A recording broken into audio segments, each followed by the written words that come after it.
안녕하세요. 대전 강남 한의원 이강한 원장입니다. 오늘도 혀 사진을 보면서 이야기 나눠보겠습니다. 입마름, 즉 구강건조증이 있으신 분들은 본인의 입마름이 어떤 유형에 해당되는지 생각해 보셔야 하는데요.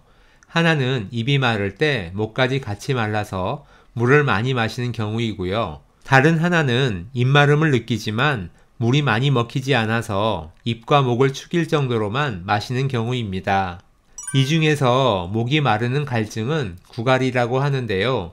구갈이 있는 분들은 목이 말라서 자꾸 물을 찾게 되고 거의 대부분 찬물을 드시고 싶어 합니다. 반면에 입마름만 있는 구건인 분들은 입안이 말라서 물을 마시고 싶기보다는 주로 입을 축이기 위해 물을 마시게 되고 몸 상태에 따라 다르기는 하지만 따뜻한 물을 원하는 경우가 더 많습니다. 구강건조증으로 오시는 환자분들의 대부분은 구갈보다는 구건인 경우가 많습니다.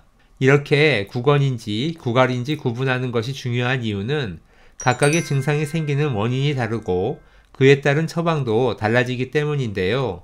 구갈의 경우 만성화될수록 구건증이 되는 경우가 많으면서 주로 급성기인 병증에서 많이 나타나고 폐와 위에 열이 있거나 몸의 수분 대사가 제대로 되지 않아 발생하는 증상이기 때문에 실제로 물을 많이 마시게 되고 허증과 실증 중 실증에서 생기는 경우가 많습니다.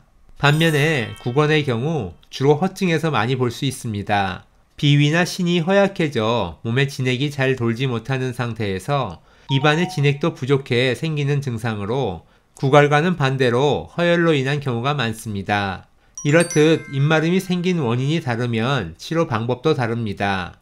구갈증의 경우 실증 중에서도 몸에 열이 있는 열증일 때 자주 생기기 때문에 몸의 열을 식혀주는 약재를 주로 써서 치료하는데요.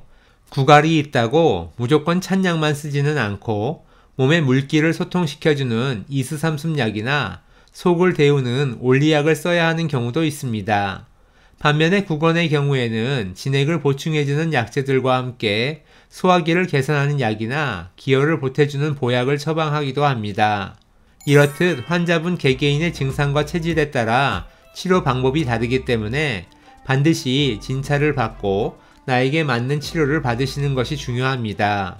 그리고 저희 네이버 블로그와 유튜브 채널에 구강건조증 관련 영상들을 올려놓았으니 참고해 보시면 좋겠습니다.